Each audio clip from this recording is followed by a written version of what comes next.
नमस्कार दोस्तों, आज की कहानी है 1 और 1 11। एक बार की बात है, बनगिरी के घने जंगल में एक उन्मत्त हाथी ने भारी उत्पात मचा रखा था।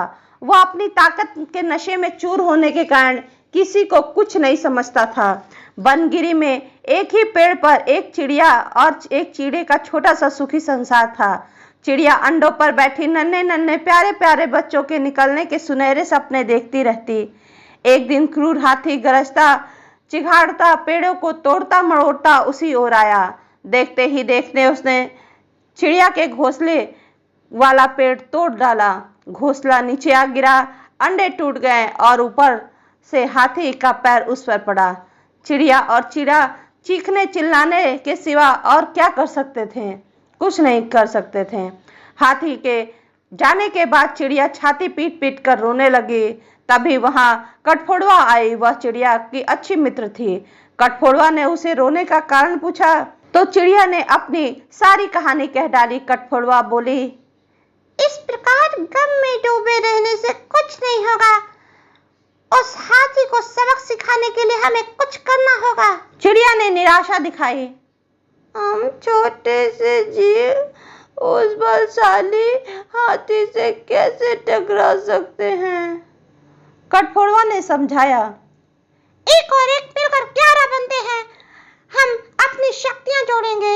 चिड़िया ने पूछा, कैसे? मेरा एक मित्र भी आंख वाला भौरा है, हमें उससे सलाह लेनी चाहिए।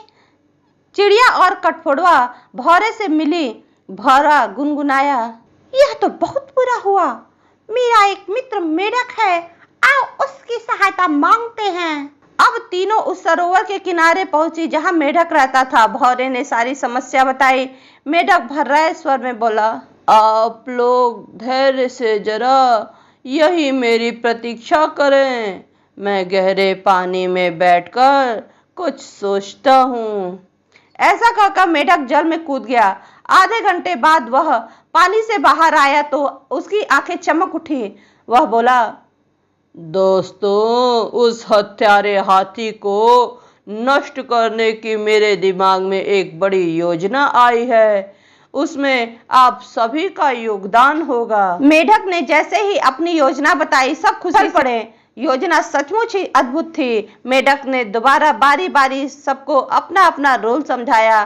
कुछ ही दूर वह उन्मत्त हाथी तोड़फोड़ मचाकर और पेट भरकर कोपलों वाली शाखाएं खाकर मस्ती से झूम खड़ा हो नाच रहा था। पहला काम भंवरे का था। वह हाथी के कानों के पास जाकर मधुर राग गुजाने लगा। राग सुनकर हाथी मस्त होकर आंखें बंद करके झूमने लगा। तभी कठफोड़वा ने अपना काम कर दिया। वह आई और अपनी सुई जैसी नुकीली चोंच से हाथी की दोनों आंखें बीत धारी। हाथी की आंखें फूट गई और वह तड़पता हुआ अंधा होकर इधर उधर भागने लगा। जैसे जैसे समय बीतता जा रहा था, हाथी का क्रोध बढ़ता जा रहा था। आंखों से नजर न आने के कारण ठोकरों और टक्करों से उसका शरीर जख्मी होता जा रहा था। जख्म उसे और चिल्लाने पर मजबूर कर रहे थे। चिड़िया कृतज्ञ स्वर में मेढक से बोली, भैया, मैं आजीवन तुम्हारी आभारी रहूंगी। तुमने मेरी इतनी सहायता कर दी। मेढक ने कहा, आभार मानने की जरूरत नहीं है। मित्र ही मित्रों के काम आते हैं। एक तो आंखों में जलन, ऊपर से चिल्लाते चिघाड़ते हाथी का गला सूख गया था। उसे तेज प्यास लगने लगी। अब उसे एक ही चीज की तलाश थी, पानी। मेढक ने बहुत से अपने छोटे छोटे बंधु बांधवों को इकट्ठा किया और उन्हें दूर ले जाकर बहुत बड़े गड्ढे के किनारे बैठकर टर्राने के लिए कहा। सारे मेढक टर्राने लगे। मेढक की टटराहट की स्वर हाथी के कानों में पड़ी। वह जानता था कि मेढक जल स्रोत के निकट ही वास करते हैं। वह उसी दिशा में चल पड़ा। टटराहट और तेज होती जा रही थी। प्यासा हाथी और तेज भागने लगा। जैसे ही गड्ढे के निकट पहुंचा, मेढकों ने पूरा जोर लगाकर टटराना शुरू किया। हाथी आगे बढ़ा और एक विशाल पत्थर की तरह गड्ढे में गिर पड़ा, जहां उसके प्राण पखेरु उड़ते हुए देर न लगे। इस प्रकार उस अहंकार में डूबे हाथी का अंत हुआ।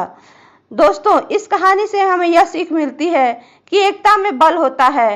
अहंकारी का देर या सवेर अंत तो अवश्य होता है। धन्यवाद दोस्तों। यदि आपको ये कहानी अच्छी लगी हो तो प्लीज़ इसे लाइक शेयर सब्सक्राइब करना ना भूलें।